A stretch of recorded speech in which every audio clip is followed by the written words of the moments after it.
Fala pessoal, sejam todos muito bem-vindos aqui ao nosso reservatório de dopamina. Estou muito feliz de estar aqui gravando o primeiro vídeo para vocês. Um lugar que é só nosso, ninguém mais sabe o que a gente está conversando aqui, só quem está aqui dentro. Esse vídeo não vai para outro lugar, apenas você e as pessoas que estão tendo acesso a esse reservatório de dopamina aqui têm acesso a esse vídeo. Então, isso é muito legal porque nos permite ter uma certa flexibilidade do que a gente vai conversar aqui e também me deixa mais confortável em falar para vocês alguns temas, algumas coisas pessoais, etc.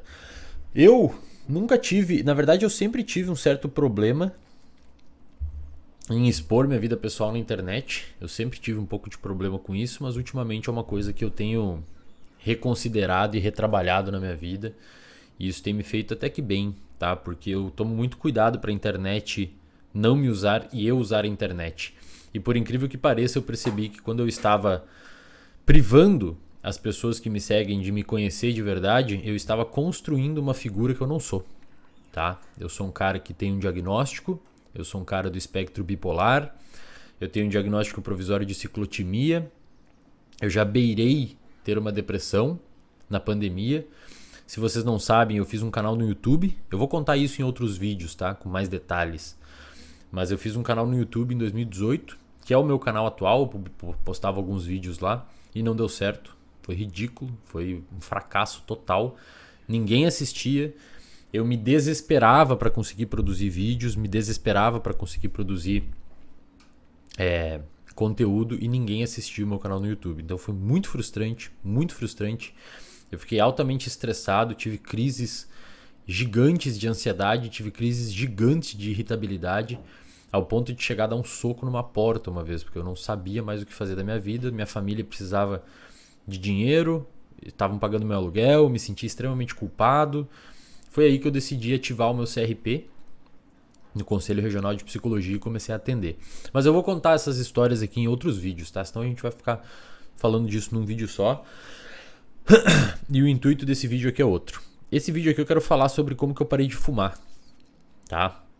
Eu prometo para vocês que eu conto o início da minha trajetória clínica em outro vídeo e posso falar mais sobre isso também, sobre os meus problemas que eu já tive de saúde mental, se vocês tiverem interesse em saber. Aliás, eu não conheço muito a Hotmart, mas acho que tem um lugar aqui para botar comentário. Se você quer saber um pouco mais sobre isso, coloca aí que a gente troca uma ideia depois. Então, esse vídeo aqui ele vai ser um vídeo que a gente vai conversar tanto alguns aspectos técnicos, mas também alguns aspectos livres, né? Então a gente vai ter aqui dentro do nosso reservatório de dopamina lugares, vídeos que eu vou chamar de vídeos livres, que são vídeos que você não precisa necessariamente destinar uma atenção, um gasto energético, um gasto cognitivo muito grande para entender o vídeo. São vídeos um pouquinho mais de histórias, interpretações sobre alguns fatos, alguns fenômenos e tudo mais. Direcionamentos, conselhos, principalmente em aspectos profissionais e de rotina e etc.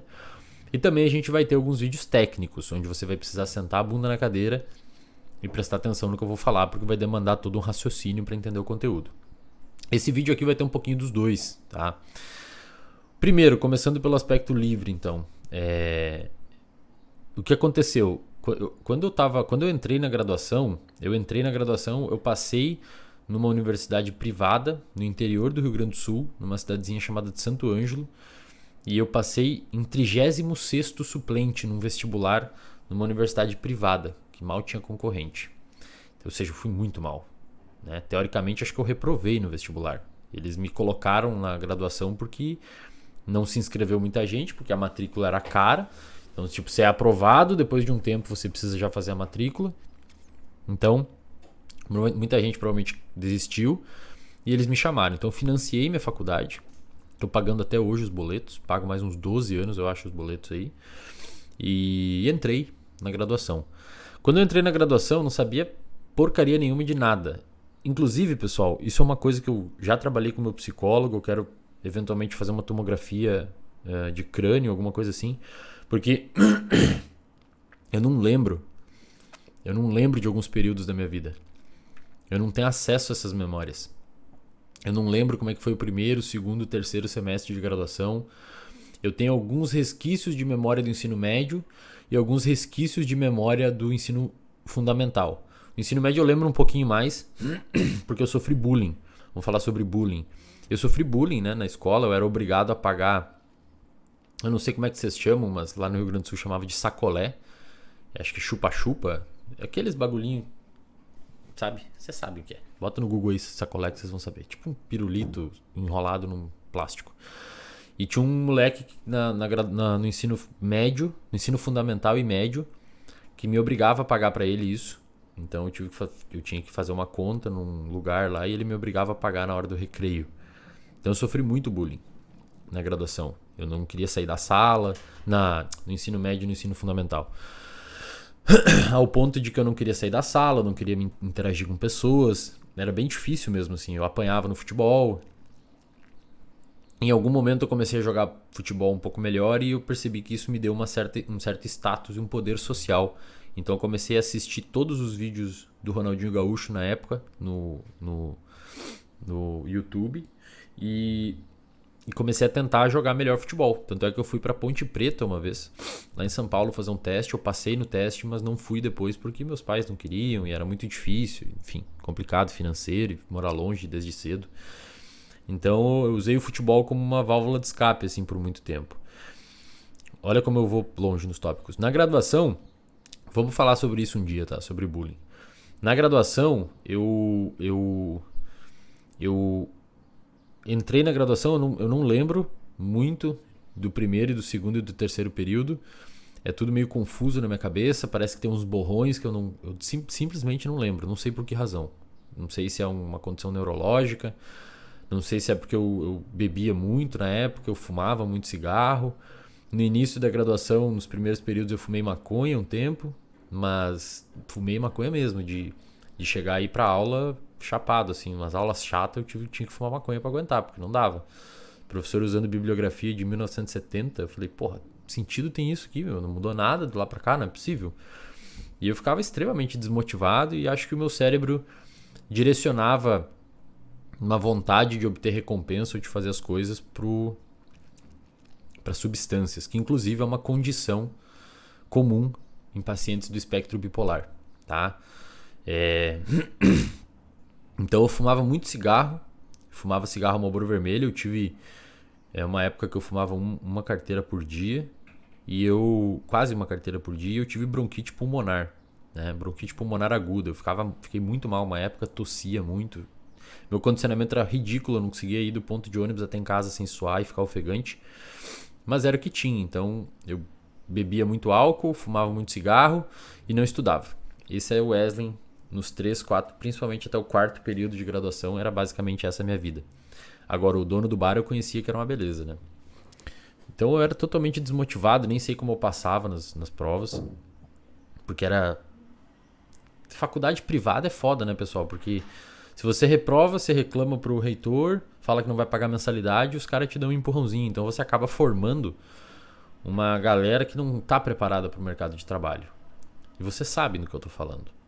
Vê os colegas de vocês. Se vocês estão aqui dentro desse reservatório de dopamina, significa que vocês se importam com o conteúdo. Então vocês são pessoas selecionadas, vocês são pessoas... só pelo fato de estarem aqui, são pessoas que já são diferentes, tá? Mas se vocês olharem para os colegas de vocês, talvez vocês vão ver algumas pessoas que seria muito difícil confiar no ponto de vista profissional, né? Então, na graduação eu fiquei muito perdido nos primeiros períodos e usando muita substância, que é uma característica do quadro. Na época eu não sabia, né, que eu tinha espectro bipolar. Então eu fiquei muito perdido na graduação e no quinto, sexto período, sétimo período, eu não lembro, realmente é um borrão pra mim. Pra mim foi tudo meio confuso, assim. Eu lembro que chegou no sétimo período, eu nem tinha feito o cartãozinho da biblioteca. Nem sabia onde era a biblioteca na realidade. Eu lia muito filosofia na época, eu gostava de ler filosofia, porque a faculdade era assim. As matérias de neuro que eu tinha não me animaram, porque o professor, numa matéria de neuro, era espírita, tocava violão na aula, ridículo, um psiquiatra espírita que tocava violão, as músicas espírita dele, que ele gravou um CD. Então eu aprendi bolhufas. Foi um filho da mãe que inclusive me traumatizou fudidamente. Uma vez eu tinha fobia de apresentar trabalho em público. Eu não conseguia apresentar trabalho em público. Eu travava. Eu tinha ataques de pânico, eu ficava totalmente imóvel, suava. Eu literalmente não conseguia fazer uma... Pessoal, sério isso, eu não conseguia fazer uma pergunta na aula. Eu não conseguia perguntar pro professor, eu travava. E uma vez eu tive que apresentar um trabalho que era um capítulo... Olha que ironia. Era o capítulo do DSM, que é o manual diagnóstico que a gente usa para fazer diagnóstico de paciente, sobre ataque de pânico. Sobre um dos transtornos de ansiedade, transtorno do pânico. E eu tava apresentando pro professor virado pro slide e tava quase tendo ataque de pânico. E o professor falou: Eslen, tá ridículo, cara. Você tem que falar olhando pra nós. Nossa. Foi um reforço negativo que me deu vontade de nunca mais apresentar nada. Nunca mais falar em público. Depois eu conheci um amigo que me ajudou. Hoje ele trabalha pra mim, inclusive. Enfim, eu vou contar isso em outro vídeo. E aí, a minha ansiedade tava tanta em algum momento da graduação, principalmente mais no final, quando eu vi o fim do túnel, digamos, eu pensei assim, eu vou acabar isso daqui e eu não sei o que eu vou fazer. E os meus pais, uma dificuldade financeira ferrenha, foram morar mais no interior ainda, numa casinha pequenininha pra trabalhar, me mandavam dinheiro pra tentar me ajudar. Cara, era foda, era foda, assim, era pesado, tá? Eu tinha umas 3 camisetas pretas, umas 2 calças e uma botina. Era o que eu tinha na graduação. Um guarda-roupa que eu montei lá com os pedaços. Uma mesinha pequenininha, um notebook merda e livro. Que sobrava eu gastava em livro. E ida para congresso. Que ajudava ali, reunia com as professoras. Falava, eu apresento um banner lá, bota seu nome aqui. Você me ajuda aí a imprimir os bagulho, na passagem e tal. Então era o que dava para fazer. E eu comecei a me perceber inquieto. Eu lembro que uma vez eu li um livro do Foucault, que eu não lembro exatamente qual que é o título do livro, e comecei a acompanhar uns vídeos do Clóvis de Barros Filho, que inclusive eu postei no Instagram uma vez. E eu comecei a ver que se você conhecesse as coisas, você ia conseguir melhorar. Você ia conseguir... Eu percebi que conhecimento é poder, na realidade. E conhecimento é poder mesmo. Se você tem conhecimento, você tem poder. Não necessariamente poder político, não necessariamente poder financeiro, mas você tem poder. Você é soberano às outras pessoas se você tem conhecimento. Porque você tem um repertório mnemônico mesmo, cognitivo, e a gente vai falar sobre memórias aqui no futuro, como formamos uma aula sobre memória. Se a gente tem conhecimento, a gente tem uma biblioteca de memórias e de capacidades de interação entre ideias que permite a gente manejar melhor o ambiente. E isso é soberania. E eu comecei a correr atrás de poder. E a minha ansiedade estava tão grande, mas tão grande, que o cigarro já não dava mais conta. Então eu fumava e acredito que eu ficava mais mal ainda, porque o cigarro me dava uma fraqueza. O cigarro me induzia uma fraqueza. Eu me sentia fraco. Fisicamente eu me sentia fraco. Eu me sentia incapaz. E o seu cérebro, o nosso cérebro, ele detecta essa incapacidade física, pessoal. Eu entendo que tem pessoas que vocês podem... Aqui é um lugar empático, tá? Então eu vou falar com vocês de uma forma como se de fato você estivesse aqui, ó, no outro lado da minha mesa conversando comigo, tá? Eu entendo que vocês podem achar assim... mas é superficial essa parte física. Ninguém tá falando pra ser gostosão ou gostosona. É pra ter um mínimo de condicionamento. É você conseguir, se precisar, ir ao mercado, que é 3 km daqui, sem quase morrer. Por quê? Porque o seu cérebro identifica essa capacidade física. É gostoso pra ele. Tanto é que quando você fica doente, uma das coisas que faz você sentir um aumento de percepção de medo... Percebe quando você fica doente, gripado? O que normalmente a gente quer? Papai e mamãe. Marmanjão, 25 anos, quer papai e mamãe. Ou quer ficar seguro em casa, não quer sair tanto porque tá meio mal. Isso é uma detecção de fragilidade. Física, inclusive. Fragilidade intelectual e fragilidade física. Você se sente, você percebe. Existe uma região chamada lobo da ínsula que é responsável pelas sensações introceptivas. Você percebe o seu estado fisiológico interno. E eu comecei a me sentir fraco. Eu falei, cara, eu sou muito fraco. Eu preciso melhorar isso. E aí eu comecei a correr. Ou seja, curiosamente, o cigarro me induziu a uma percepção de fraqueza que eu precisei fazer alguma coisa. E eu comecei a correr. Eu lembro que a primeira corrida que eu dei... eu lembro que eu morava em Santo Ângelo, num bairro lá, e a 300 metros de distância tinha um lugar que vendia gás. Né? Liquigás era o nome, eu acho. Um lugar verdinho, eu lembro até hoje. E eu falei, eu vou sair correndo pra esse lado aqui. E eu achei na época que tinha que correr o mais rápido possível. Hoje eu sei que existe pace, existe um trotezinho no início e tal. E eu saí correndo num trote. E eu corri 300 metros e não consegui correr mais. E aí eu lembro que na época o Drauzio Varela, com 70 e poucos anos, 60 e poucos anos, tinha corrido uma maratona. 42 quilômetros. E eu falei, meu, isso daqui não tá certo. Eu sou jovem.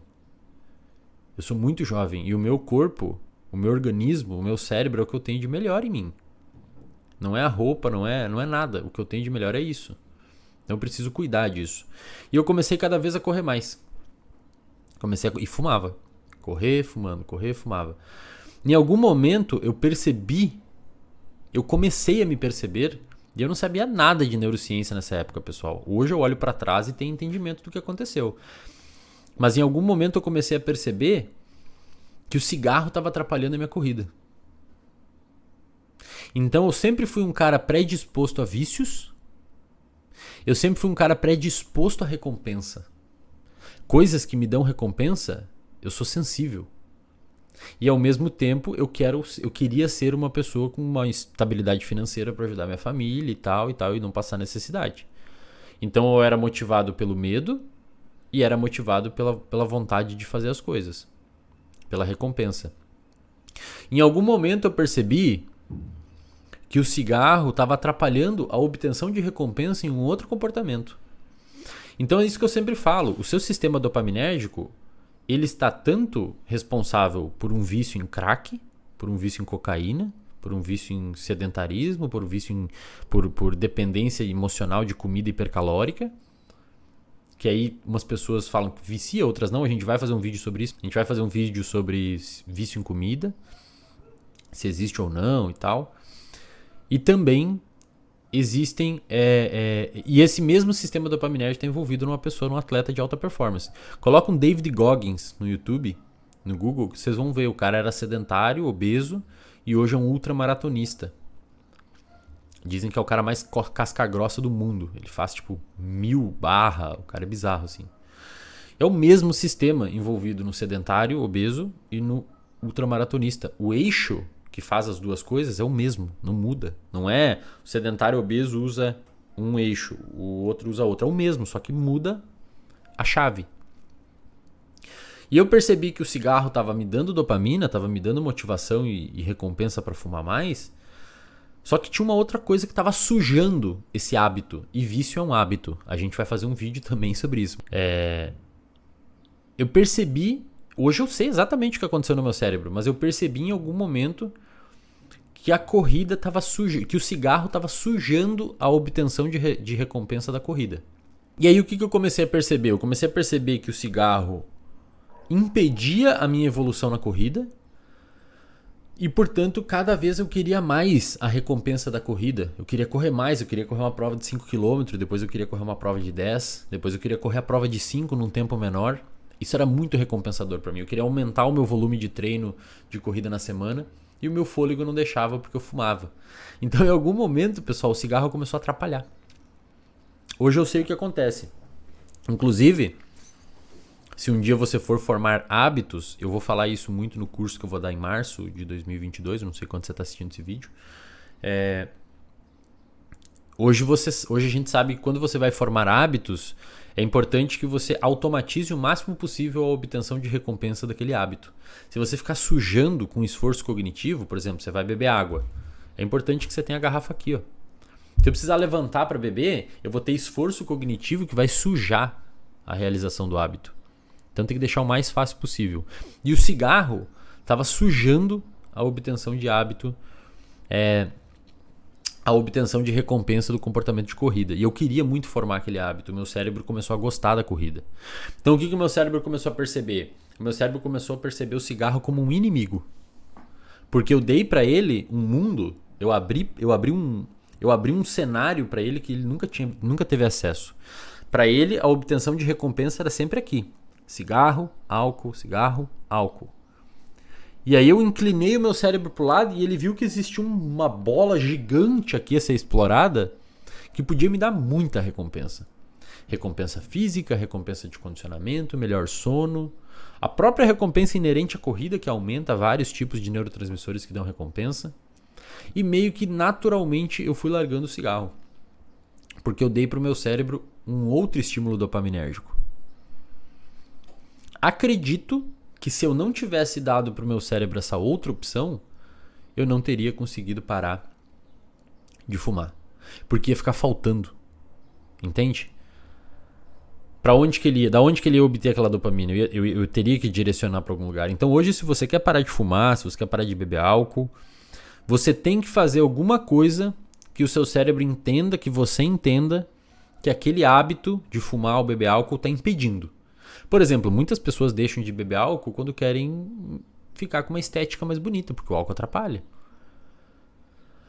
Ou quando começou a se relacionar com uma pessoa, gosta muito da pessoa e a pessoa não gosta que a pessoa beba.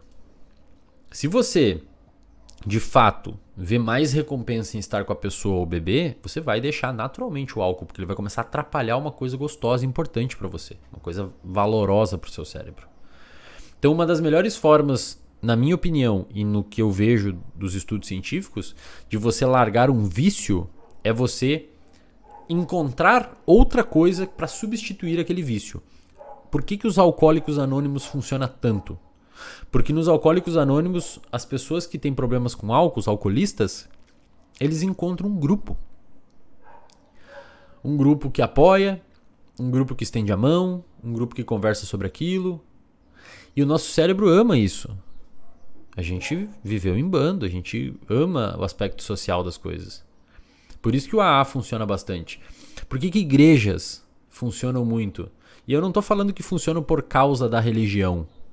Eu estou falando que funcionam pelo aspecto institucional.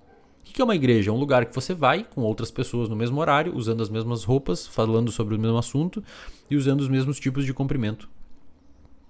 Funciona. Por isso que a igreja reabilita tanto. A igreja consegue sim reabilitar muitas pessoas com problema com drogas. Porque ela dá a essas pessoas um outro estímulo dopaminérgico. Inclusive, eu arrisco a dizer que um alcoolista pode se viciar nos alcoólicos anônimos. Ele pode precisar daquilo sempre. E sentir um pouco de abstinência se não tiver. E aí pode voltar para o álcool. Então entendam, pessoal, você tem um sistema no seu cérebro que ele não negocia. Ele precisa ocupar aquilo com alguma coisa. É tipo um buraco lá. Você precisa botar alguma coisa lá dentro. Você vai botar a corrida ou você vai botar o cigarro? Por muito tempo o cigarro ocupou esse buraco na minha cabeça. Hoje a corrida ocupa. Tá? E aí, obviamente, se você colocar nele um hábito funcional, a chance é que esse hábito consiga perpetuar. Se você se viciar em conhecimento, se você se viciar em estudo, se você se viciar em corrida, se você se viciar em musculação, pode gerar problema? Pode. Se eu me lesiono hoje, se eu fico gripado, se eu fico doente, eu vou sofrer muito por não correr. Mas eu prefiro sofrer por não correr do que sofrer por não conseguir fumar. Porque a corrida a longo prazo ela me dá mais fôlego. Tanto no sentido fisiológico, foi uma boa metáfora, quanto no sentido de vida mesmo, né? De sobrevida. Então foi assim que eu parei de fumar. Foi assim que eu parei de fumar, pessoal. Eu simplesmente percebi que não fazia mais sentido e o cigarro estava atrapalhando a minha obtenção de recompensa. Legal, né? Então isso você pode tentar implementar, talvez em alguma forma na sua vida, ou com seus pacientes, né? É importante, é importante. O seu sistema dopaminérgico é um buraco com fome. É um sistema faminto. Você tem que dar alguma coisa para ele. Beleza? Então beleza. A gente vai falar sobre dopamina ainda em outros episódios aqui. Obviamente a gente vai falar muito sobre dopamina.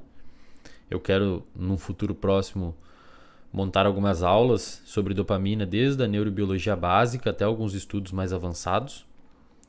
Tá? Então acho que a gente vai se encontrando aí nas próximas vezes. Fechou, pessoal? Então obrigado aí pela sua atenção e até o próximo vídeo.